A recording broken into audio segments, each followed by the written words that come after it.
And we are back for the final match here at the glass court at the V A Waterfront for the Growthpoint SA Open, the last match of this day. We have number 1 seed Lucas Serme taking on unseeded Abdhallah Elmasry, who beat 7th seeded Ahmed Hassan from Zimbabwe yesterday and took down a player ranked 170 places above him, Chris Porchita, South Africa's number 2. So he's played 2 matches so far. By the way, I'm joined again by Clinton Liu. Thanks so much. And Lucas had a fairly easy 3-0, 3-love win yesterday. Yeah. Who are we favouring here? The guy who's played more, or the man who's there's I don't know, what's it, a 452 in the world. Yeah, 452 versus number 35. I mean, I'm not a betting man, but I'm probably going to go with the number 1 seed. But I think also Lucas has just got such a wealth of experience. He's played on the French national team, trains with Gaultier. All the French guys are all based in Aix-en-Provence, and they train together. Actually, correction, I think he's moved to Prague, or is in the Czech Republic. His wife is Czech, so he trains out there. But yeah, I'm going Lucas in 3, under 30 minutes. Okay, there you Bold go. Prediction. Clinton Liu giving his prediction for the match. A 3-love win for the number 1 seed. And there are more than 400 world ranking places between the two. So, as he said, a betting man would probably go for that.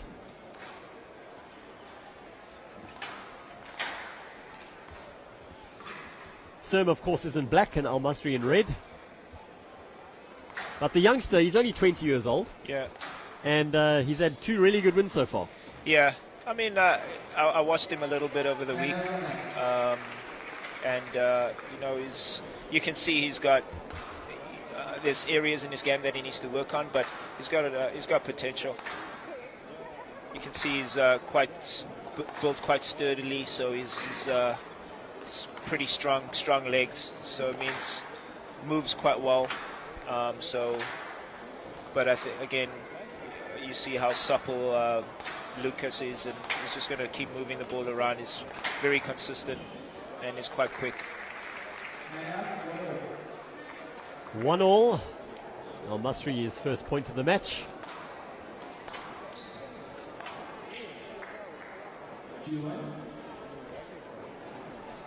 Surprising Lucas didn't ask there, but I think the right call in any case.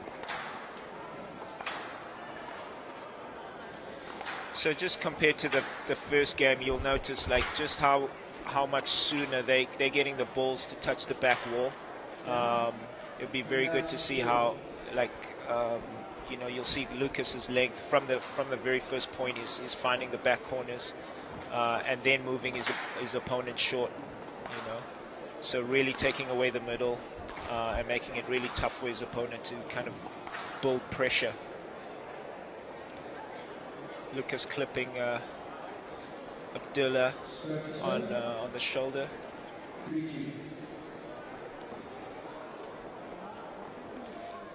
Lucas, you know, is coming from pedigree. His sister is, I think, currently ranked number 3 or number 2 in the world. Wow. So, yeah, that family knows how to play squash. And he kept it in the family as far as who he married as well. Exactly. I don't know how his wife did in the tournament. I know she played in this tournament as well. Yeah, she will be playing tomorrow in the quarterfinals. She is the 2nd seed. There you go. Could be a 1-2, you know, the family double. Go back with a few dollars from the point of Africa. Exactly. We'll be able to buy some milk now.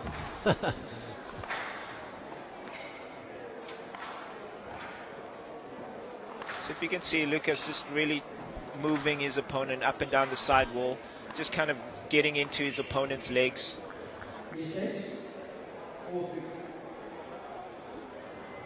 I often, you know, say the top squash players in the world, they kind of they attack you like a python. You know, each time you exhale, they squeeze a little bit tighter, and each time you exhale, so they just kind of break you down gradually over time, as opposed to, you know, maybe like a shark attack, using all these animal analogies. Yeah, a shark attack. So not necessarily a spitting cobra. Not a spitting cobra. No. But when they need to be, need to be, they severe. Yeah.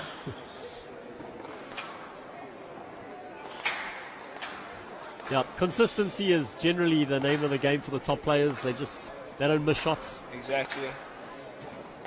You often hear them say you've got to make the court big, so it's about, you know, repeatedly hitting your targets, repeatedly making sure when the ball goes short, it stays short. When it goes deep, it stays deep, and taking away the volley, your opponent's volleying opportunities. So.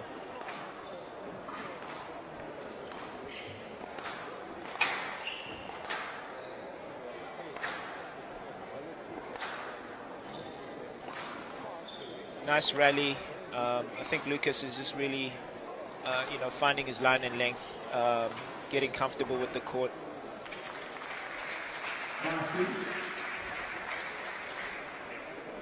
(5-3) for Lucas in this first game. This is the final match on day 3 of the Growthpoint SA Open in the men's section. The ladies started yesterday. A bigger draw of 24 for the men and 13 for the ladies. It is a Challenger 10 worth $12,000 for the guys, and a Challenger 5, $6,000 up for grabs for the ladies. So again, you see Lucas just really probing the back corners. You'll notice how much more work the Egyptian is doing relative to the French guy.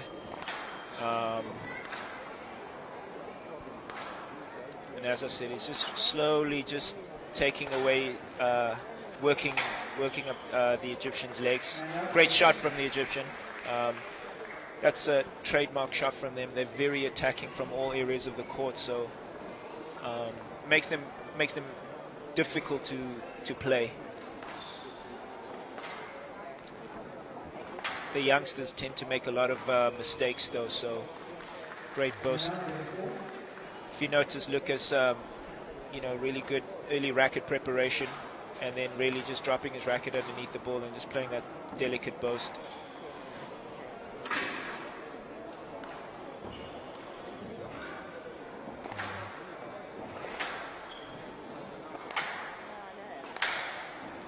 Oh, there's that error. The Egyptian, unforced error. 8-4 to the Frenchman.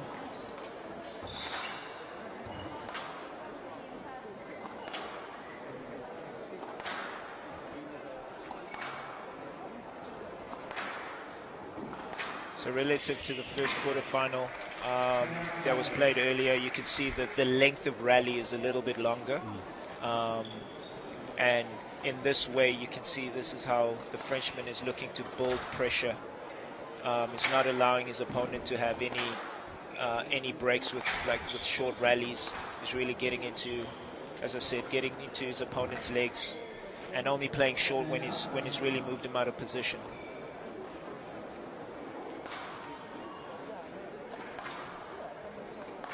Serme up by 4 points.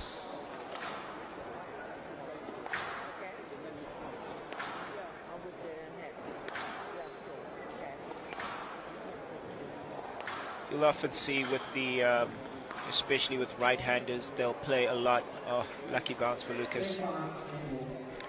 They'll build a lot of their rallies on the backhand wall, so the left wall, trying to force their opponent to cross-court onto their forehand.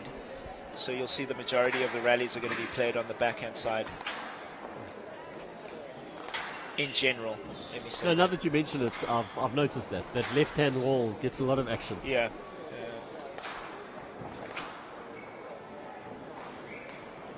See Lucas taking it back onto the backhand again.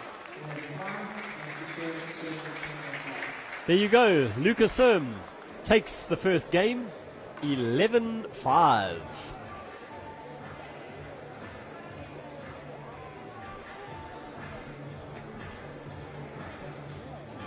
DJ is doing a really good job there with the music, keeping the crowd entertained. So that's always nice. Well, I mean, there are obviously people in the mall that aren't squash fans. That goes without saying. And they're going to see this and go, hey, I mean, let's get into squash, or at least support it, because it's a lot of fun. Yeah. So the Egyptians, I mean, they churn out players by the dozen every year. What is it about Egypt and their program? I mean, it does help having those guys to look up to, because that always helps from that point of view. But what are they doing specifically at a development level?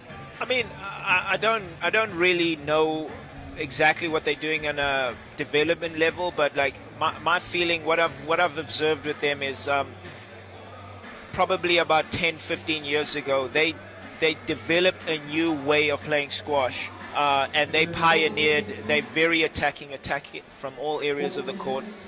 I think, you know, most countries were taught the traditional way of playing squash, which is, you know, very attritional. You know, you have to be super fit, and then the rallies are slow. And the Egyptians kind of like pioneered this game from attacking from all corners of the court and always keeping you on the game. They really were responsible for speeding up the game. And because they are at the forefront of it, the rest of the world has taken a long time to kind of catch up. And it's slowly starting to happen. You're getting countries like Malaysia, India, you know, churning out some players. The traditional countries like England and, you know, Australia, those kind of guys are no longer that much at the forefront. You know, you'll see it's mostly the older generations, but the youngsters coming up is mostly, you know, if not Egypt, it's Malaysia, India, and countries like that. Interesting. So here we go. The second game is underway. Bit of a question, and it's a yes, let. Lucas not happy with that. Thought he should have got the point there. Yeah, I think he felt that the Egyptian overhit the ball and he was onto it, so he felt like he should have gotten a stroke. But all in all, like, a let call is generally the safer call.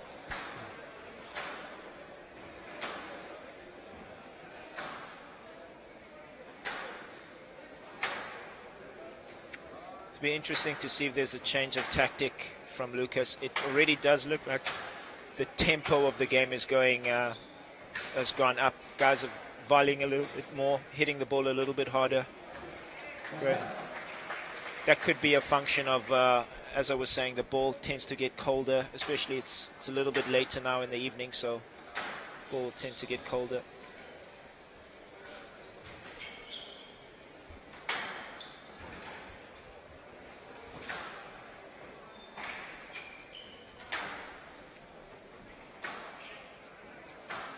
So you can see Lucas, you know, showing that he can go short and then pushing his opponent deep. Probably another stroke. Ooh. It's an interesting call there. Yeah, I know, like I wouldn't have been happy with that. It looked like Elmasry moved kind of into his shot arc there. He didn't hit such a good shot, so I think Lucas, hard done by there.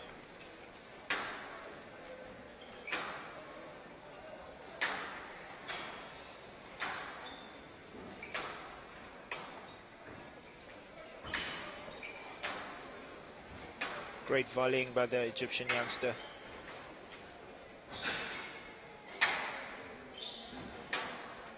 Yeah, Lucas really just injecting some pace and trying to, as I said, I sense that you can see his opponent's getting a little bit winded, so he's trying to just keep pressing him, keep pushing him,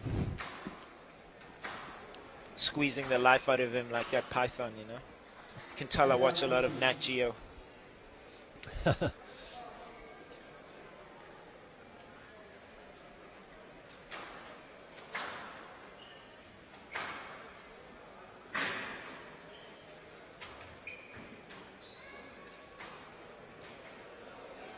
Great trickle.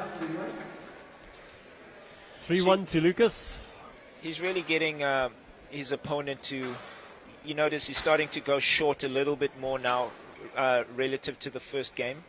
And as I was saying, so that's an interesting call for me. Like the other one, which I felt was more a stroke, was given a let, and this one, which I felt you could have given a let for that one, because I felt the Egyptian cleared a little bit. But as I was saying, you can see he's going short a little bit more now because he's sensing that you know, Elmasry is getting a little bit tired, a little bit winded. You can see shoulders are starting to slump just ever so slightly.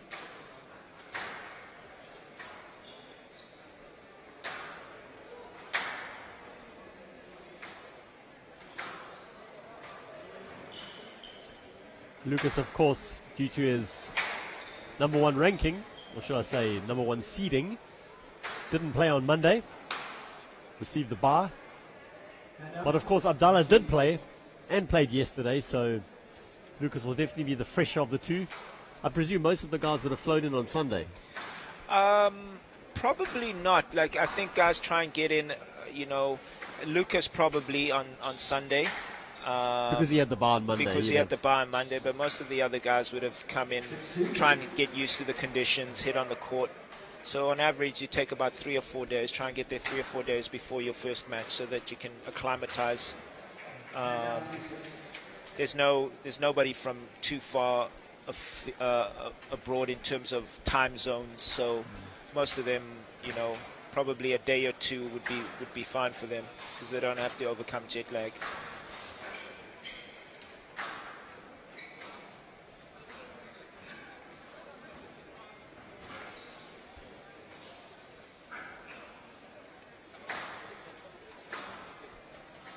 See Lucas really just stepping up on court, really moving his opponent front and back. Switched it now to the forehand side.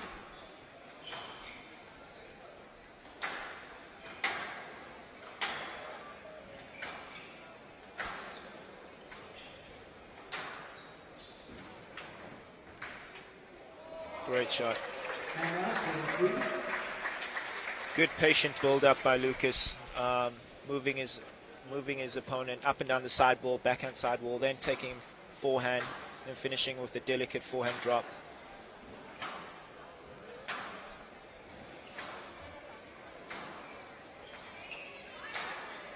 Shot.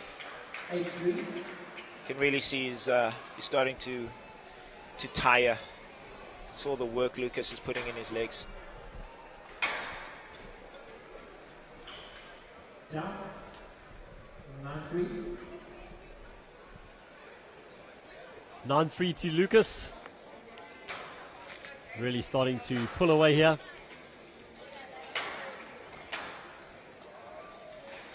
In case you've just joined us, we are of course here at the V A Waterfront, a Growthpoint property.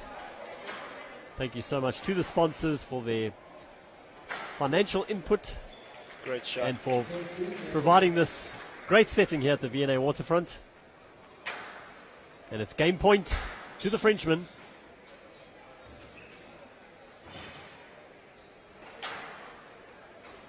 Down. Hand out 14. 4-10.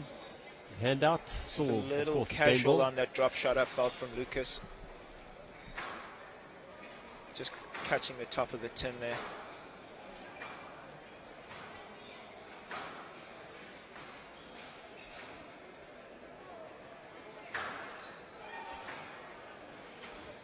Great shot. And there you go. Finish that off quickly. Lucas Serme, the #1 seed, taking a 2-love lead, winning the second 11-4. We were just talking about the referees just now. I presume that refereeing at a higher level would sharpen your decision-making skills. Yeah, I mean, you know, playing, especially the more you watch top-level squash, the more you get comfortable and used to the players' movements and the players, you know, how they play and what they expect. So it's, yeah, I think it's great for our South African local referees just to get an opportunity to referee these quality players and you know, and just get a taste of what it's like and see the types of movements and how quick the guys are.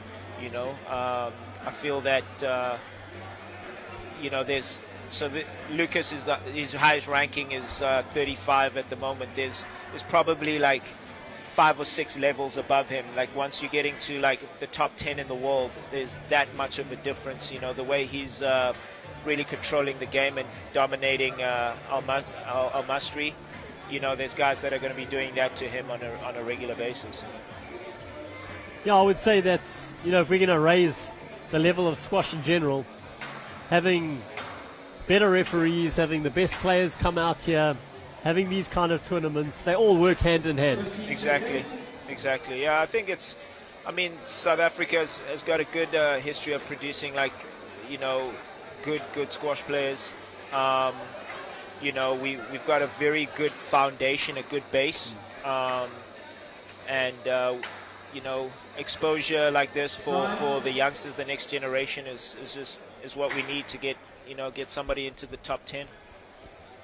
So what's next for you? When are you heading back to New York? So I'm back just renewing my paperwork, and so I'll probably be around for another 3 to 4 weeks before I head back. And I know there's another, I suppose you could say, South African / Kenyan. Steve Coppinger's in Austin. Yes, he's in Austin, Texas. It was a sad day for South African squash when he retired. Because he was on the upward curve when that injury came. Yeah, he got injured, but I think also he, you know, just a little bit of life transition, started a family, and I think, yeah, priorities changed for him a little bit, and yeah. Well, South Africans making Americans better at squash. Yeah, it's sad. It would be great to be able to come back and you know, share some of this knowledge that we've acquired over the years. Lucas not happy with that. Clearly looking for a stroke. Yeah, I think he felt that he could have played that on the volley, and you know, referees disagreeing with him. When in doubt, go no let.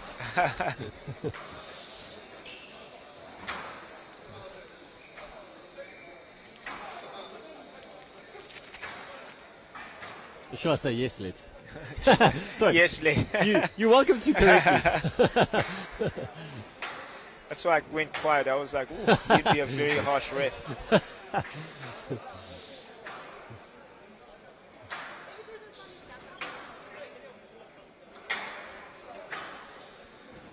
So as you see, Lucas is just really injecting some pace into this game, and that's what the top players are able to do.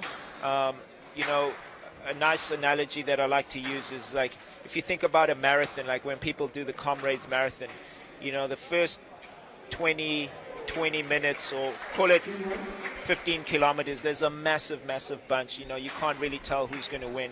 But as it comes to, you know, kilometer, I don't actually know, is it 56 Ks a marathon? The Comrades. Yeah. 90, 96, 80, okay. 89, 90. There yeah. you go. You can tell I only do 5 Ks. That's the furthest I run. But as the race continues, the field thins out just because the guys are setting such a high pace, and not everyone can sustain it for, you know, however long the Comrades is, 2 hours, 2.5 hours, I don't know. I think the winners win in 5 something. In 5? Yeah, 5. Okay, I should stop using running analogies because I clearly don't know anything about running. Just that it's hard. Down, 6-1. I know in a lot of sports, especially in rugby and I know in soccer, a lot of the guys wear GPS trackers during games so they can monitor their speed and their distance. Is that something that any squash players do at all? They do have it. I think with squash trying to get into the Olympics, they've been trying to, you know, do a lot of research, the kinds of movements the players do and how fast they move. So they do it, but it's not standard practice. They'll select certain events and certain players that they'll just try and monitor. But there was interesting stats that came out. I think, you know, a squash player does about, you know, 4 kilometers 5 kilometers in a match, and most of it is lunges. So imagine lunging for 4 kilometers. Wow. It really takes its toll on your quads and glutes. Actually, it just takes its toll. It's not everything. So as you can see, he's just pulled away now. The Egyptian can't really, doesn't really know what to do. The pace is too high. He's just been moved around all corners of the court, and every time he's hit the ball, Lucas is just hitting it back with more force. And so, stroke.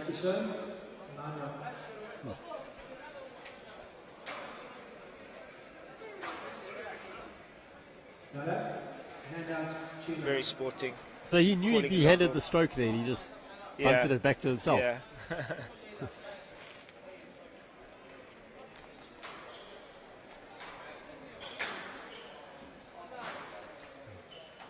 So 9-2. A last opportunity for Elmasry to get a few points back, but no. Handout, and it's 10-2, and match ball to the number 1 seed, Lucas Serme, France. That's the ball game. That is the game. Lucas Serme wins the third, 11-2, and takes it 3-love, 11-5, 11-4, 11-2. Clinton? Always a pleasure, B. By the way, you were on the button. That was exactly 30 minutes. Oh. Listen, let's go take the lotto. Okay, definitely. I'm feeling good. I'll catch you tomorrow.